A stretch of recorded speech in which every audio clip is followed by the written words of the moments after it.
messages of unity and a way forward. I definitely want to see what she's talking about.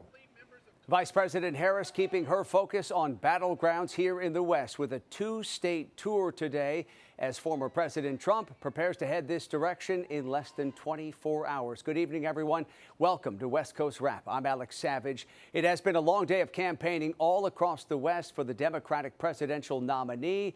And we want to take you live tonight to Chandler, Arizona. That's where Vice President Harris just wrapped up a rally that was held inside the Rawhide Event Center. Obviously, you can see here we're having some difficulty with the shot there, but we can tell you that venue holds several thousand people. There's no word at this point on just how large the crowd was that was on hand to hear the vice president tonight. But we do know many of Harris's supporters, they lined up early today for a chance to get inside.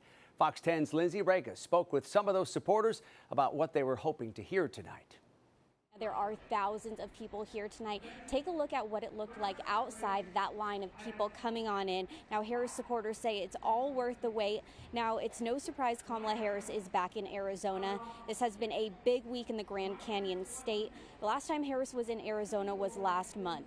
On September 27th, she came to Douglas to visit the U.S.-Mexico border to discuss immigration and border security. Her visit today may not be her last before Election Day on November 5th. Early voting started yesterday, bringing both presidential campaigns to the swing state. Harris Wall supporters are looking forward to tonight's rally. I'm here to support Kamala Harris. She's who we need for our next president. I am here today because even though I have listened to everything that she said on every media outlet, every social media outlet, I would like to listen to what she has to say. I hope to hear messages of unity and a way forward and inclusiveness of all people, and how we're going to work together as a community to build bridges amongst people who have been previously divided. Reporting in Chandler, Arizona, Lindsay Regas, Fox News. And earlier today, the vice president was in Las Vegas. Crowds of supporters gathered as she prepared for a town hall to court undecided Latino voters. She also met with members of the region's culinary union. I had some good time to meet with the culinary union members, who of course are part of the backbone of this great city. It is only right that we earn the vote in order to win what is one of the most important, if not the most important office in our land. The vice president has another event planned in the West over the weekend. She intends to hold a rally in Reno coming up on Sunday. Former President Trump is campaigning in Michigan before heading here to the West. Today, he spoke to the Detroit Economic Club. During the speech, he proposed making the interest people pay on car loans fully tax deductible. He also called attention to those suffering new hurricane damage in Florida. I want to send our love to everyone affected by the hurricane. As you know, it was a rough night. And also the people of North Carolina, Georgia, Alabama, South Carolina, Florida again, and Tennessee for what they went through with Hurricane Helene. We had quite a combination. I'd like to congratulate governors of Florida, Ron DeSantis, Governor Brian Kemp of Georgia and South Carolina, Henry McMaster. They were really hit hard, and they've done really a fantastic job. Former President Trump heads west tomorrow with events planned in Colorado and Nevada. In Colorado, he'll discuss immigration policy during a campaign stop in Aurora. Then he will hold a rally in Reno.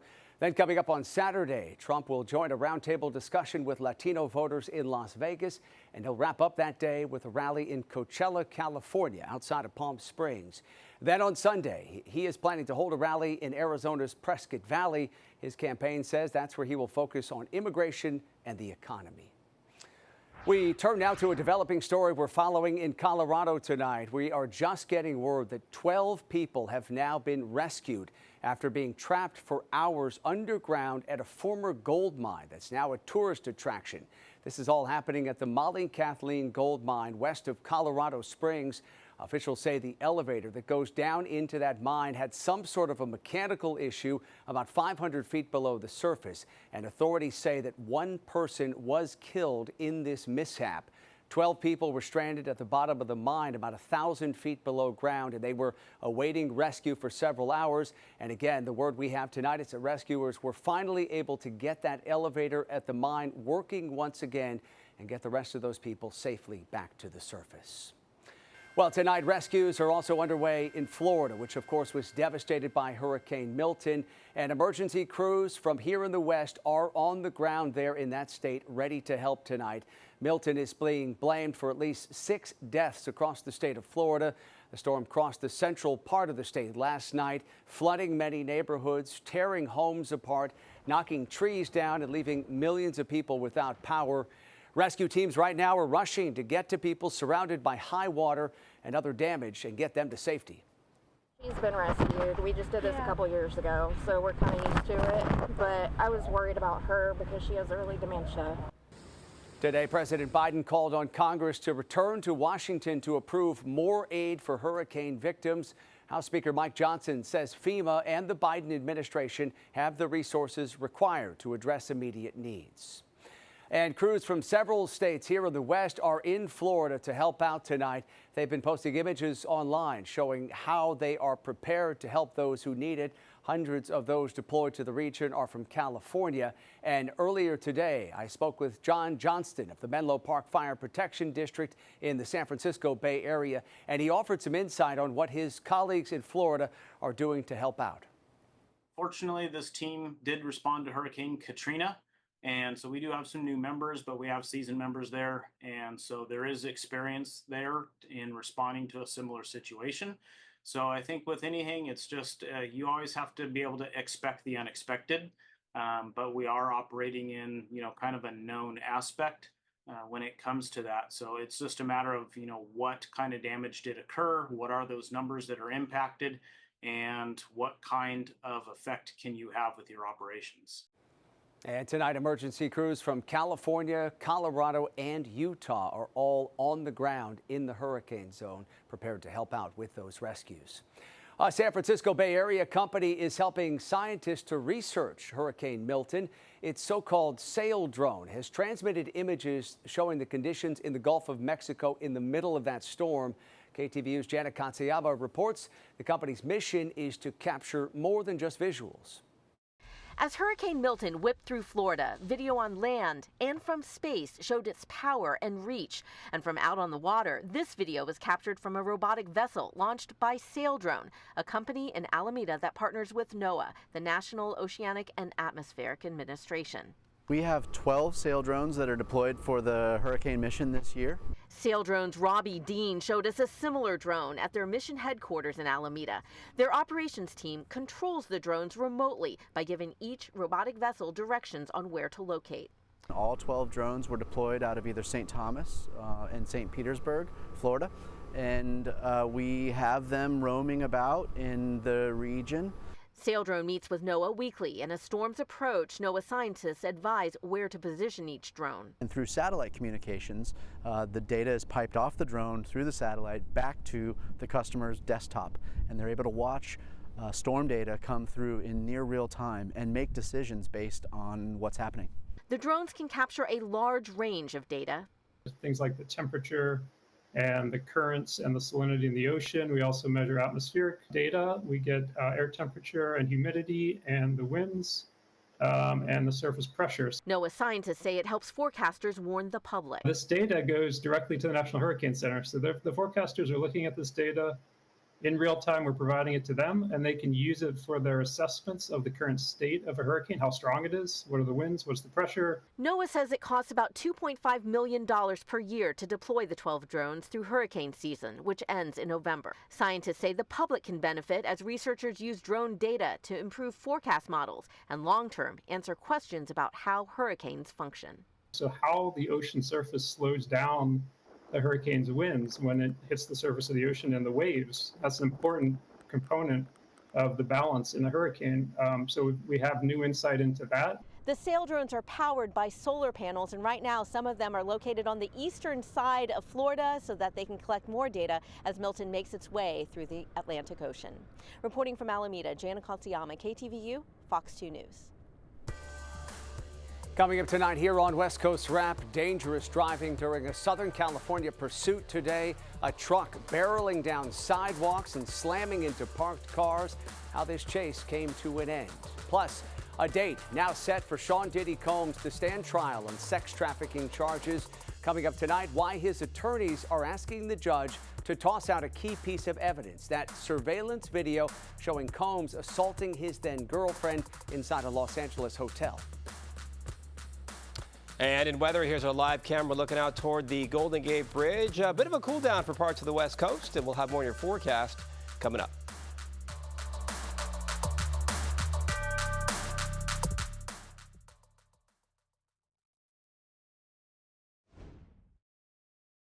I'm glad I wasn't any closer. Some scary moments for people in one Southern California neighborhood today. They watched a pickup truck being chased by police, hit several parked cars and even law enforcement vehicles. That truck also hopped curbs and drove through the front yards of several homes. Los Angeles police say they were chasing that truck because it was reported stolen. Knocked down some Halloween decorations and then hit that car in the next driveway. Could have been worse if it had been your car, huh? Yeah, my buddy who was parked here was happy that his car was unscathed. Friend next door missed that car too. That suspect eventually stopped and surrendered to officers. He was taken into custody. There are no reports tonight on any injuries.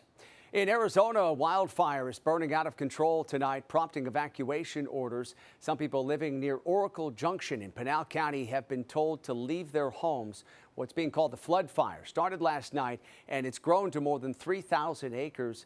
Authorities say the fire was sparked by downed power lines. Right now, about 160 firefighters are on the scene, along with engines, water tenders, and aircraft. Today, the U.S. Forest Service, the Arizona Department of Forestry, and Arizona Governor Katie Hobbs all signed on to an agreement they hope will boost the state's wildfire preparedness. Governor Hobbs says Arizona needs to be ready for the threat of wildfires all year long. First and foremost, creates an annual planning meeting between DFFM and the U.S. Forest Service to identify priority landscapes, coordinate efforts across the board that include fire prevention and mitigation, prescribe burns, and forest and watershed restoration efforts. This year alone, state and federal officials have managed nearly 2,000 wildfires across the state of Arizona. Today, Sean Diddy Combs appeared in a Manhattan court where a trial date was set in his sex trafficking and racketeering case. Combs is accused of coercing and abusing women for years. The investigation included a raid on his home in Los Angeles. As Fox's Alexis McAdams reports tonight, prosecutors say this investigation is far from over, and it's possible more charges could be coming. Heckled as they arrived, the mom and kids of Sean Diddy Combs arrived to support the disgraced hip-hop mogul during his latest court hearing in New York City on Thursday. It was the first time Diddy appeared before this judge who will preside over his criminal trial. That trial now expected to start in May to give both sides enough time to go over the vast amount of evidence in this case, especially as prosecutors warn in court their investigation is far from over. How's he doing? He's doing fine. He had his family here today to support him. Diddy's been locked up for nearly a month now. He's facing sex trafficking and racketeering conspiracy charges for allegedly using his cash and fame to physically and sexually abuse women for more than a decade. The 54-year-old has pled not guilty to those charges. This week, Combs' attorney filed another appeal trying to get the rapper out on bail. This after a proposed $50 million bail package was rejected over concerns that Diddy is a danger to the community and could tamper with witnesses in this case. As you know, I made a request for the judge to issue what we call the gag order, and the judge is going to issue it on a reciprocal basis. So I'm not going to say anything that I didn't say in my papers and in court. So P. Diddy will be back in court in December. Federal authorities say more charges could be filed. In New York City, I'm Alexis McAdams, Fox News. And during today's hearing, there was also a discussion about a key piece of evidence in this case. That's the surveillance video showing Combs assaulting his then girlfriend inside a Los Angeles hotel. His attorneys asked the judge to exclude that video, suggesting it had been leaked to the media by federal authorities, specifically the Department of Homeland Security. TMZ obtained still images from that video, and I spoke earlier with TMZ's Michael Babcock about this effort. It's very hard to imagine that the judge would say that that can't be used as evidence. But I think you've also got to remember that that's just a piece of evidence, and they're not charging Diddy with, say, assault from the 2016 incident. It's simply a piece of a much larger puzzle. The real issue here, if you boil it down, is Diddy's behavior after these alleged freak-off parties, and was he intimidating these women? And in court today, federal prosecutors asked the judge to ignore this request by Combs' legal team to toss out the assault video, calling those claims about a leak by the feds, quote, baseless. The man accused of killing 4 University of Idaho students will need to wait nearly 2 months longer than planned for his trial to start. A new July 30th trial date has now been set for Brian Kohberger. His trial was previously set for June 2nd. The new trial date follows a change of venue in this case. The proceedings are now being held in Boise, as opposed to the small Idaho town where the killings happened. Kohberger was a Washington State University student back in 2022 when prosecutors say he stabbed 4 students to death in a home in Moscow. If convicted, he is facing the death penalty. Well, here's your forecast update. Some changes to the overall weather pattern over the next few days. Also talking about some baseball. NLDS Game 5 tomorrow in Southern California. The Padres and the Dodgers. We are expecting mostly clear skies and temperatures on the mild side, as you would expect in Los Angeles. Those readings in the upper 70s. And in the San Francisco Bay Area, Fleet Week with the Blue Angels, the air shows for Friday and into the weekend. We are tracking some more clouds on Saturday. That could definitely impact the air shows. We'll be watching out for that as we do start off for the weekend. Here's the satellite. As you can see, we'll kind of fly around portions of the West Coast here, and you can see some clouds moving into central and southern California, and also some more clouds moving into southern Nevada. Up in the Pacific Northwest, some cloud cover drifting into Oregon right now, and some more clouds out here in the Pacific. This was Seattle today, showing you some cloud cover. Temperatures on the cool side in the upper 50s, 59 degrees. The clouds break up a bit, especially up in the Pacific Northwest. Keep an eye on the sky tonight because we have some solar energy moving in that could increase the probability of the northern lights. So be watching out for that in the short term. In San Francisco, a bit of some haze out there. Temperatures in the mid-60s, and the heat continues in the Phoenix areas. You can see lots of sunshine. Temperatures still hot, 107 degrees this afternoon. Another hot forecast in Phoenix for tomorrow, as you can see, approaching triple-digit territory once again in your Friday forecast, with lots of sunshine, possibly a few high clouds drifting in. Right now, it is 92 degrees in Las Vegas, Los Angeles 64, San Francisco in the upper 50s, and Seattle currently in the lower 50s. Here is the plan for tomorrow for your Friday: a sun-cloud mix in Seattle, temperatures in the 60s, possibly some smoke and some haze out in the Denver area. In Southern California, for Los Angeles, temperatures in the 80s, and it's warm to hot once again in the Phoenix area, temperatures up above 100 degrees. Some more cities for you up and down the West Coast. For Olympia, Washington, 66. San Jose in the Bay Area, upper 70s. Down in Southern California, a pair of 90s for Palmdale and Santa Clarita. And then you can see the triple digits for Tucson and in Scottsdale tomorrow afternoon for your Friday. In terms of the cloud cover and the rainfall, we are tracking a system out here in the Pacific, and this could generate some rainfall up in Northern California by Saturday. And there's a chance even for the San Francisco Bay Area by Saturday morning as well. But there'll definitely be a cloud producer as that system kind of falls apart, moving onshore. And that'll be first thing Saturday morning. Take a look at the breakdown over the next 3 days. Seattle, temperatures do warm up a little bit for the weekend, low 70s for Saturday and a Sunday.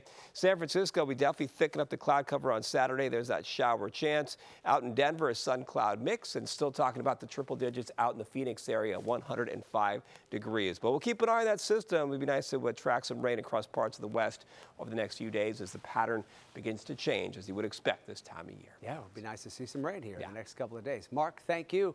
Coming up tonight here on West Coast Wrap, lightning strikes an eagle's nest in Colorado.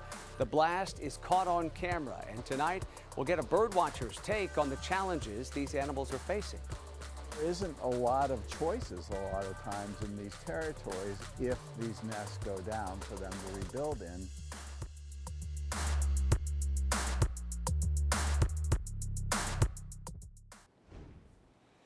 We have an update tonight on that deadly plane crash on Catalina Island off the Southern California coast that killed 5 people. These are the first images of the crash shared by the Los Angeles County Sheriff's Department's Special Enforcement Bureau on Instagram. They show tactical medics working to clear that scene. It was an iPhone that alerted authorities to this emergency using crash detection technology. The National Transportation Safety Board is continuing to investigate the cause of that deadly crash tonight. Caught on camera in Colorado, an eagle's nest explodes after being struck by lightning. Fox's Rachel Sauer spoke with wildlife experts about this sudden habitat loss for those birds. It's like something out of a movie. You can see 2 birds perched on this dying cottonwood tree in the Carolyn Holmberg Preserve in Boulder County. We're told the one in the higher branch to the left is the female eagle, and the one closest to the nest is a red-tailed hawk. It's almost a serene setting when suddenly the nest explodes and both birds of prey are rendered unconscious. It was really pretty jarring. That's an understatement. Dana Bovey, chief researcher for Front Range Eagle Studies, says he has never seen anything like this before. I've always figured that it probably happens, but no, I've never seen it and I've never heard of it documented, but I'm sure it's not terribly uncommon. What struck Bovey the most was that the female eagle survived and can even be seen later flying back into the tree. I've seen them go through a lot. Bovey says they have been studying this pair for a decade now and watched as their habitat shrunk over the years. In 2013-14, when they first started to build the first apartment complex, I think it was too much for them, and they left their nest tree, and actually they came over here and tried to build a nest here. As developments continued around the preserve, the bald eagles had another challenge: a lack of large cottonwood trees to build their nests. There isn't a lot of choices a lot of times in these territories if these nests go down for them to rebuild in. The trails will be closing October 15th to give the pair some peace and quiet to rebuild their nest, but Bovey says he would like to see more done in supporting these eagles. One would be to close the trail, and 2 would be to not exterminate prairie dogs within a quarter mile of where they nest. And that was Fox 31's Rachel Sauer reporting tonight. The researcher you heard from in that story says he is planning to continue studying the pair as they recover and try to rebuild their nest. Finally, tonight, the Golden State Valkyries made a major announcement today. The WNBA expansion team now has a head coach. Valkyries GM Ohema Nyanin has hired Natalie Nakase as the franchise's first head coach. She spent the last 3 seasons as first assistant coach with the Las Vegas Aces, which won back-to-back WNBA championships in 2022 and 2023. The Valkyries say Nakase is the kind of coach who can impact the league, and she says she is thankful for being entrusted with this new responsibility. I'm going to pour all my energy and my heart and my soul into this organization. And I just can't wait to build a championships team because that's what the fan base here deserves. Nakase began her coaching career in 2008, and we wish her all the best. Good night.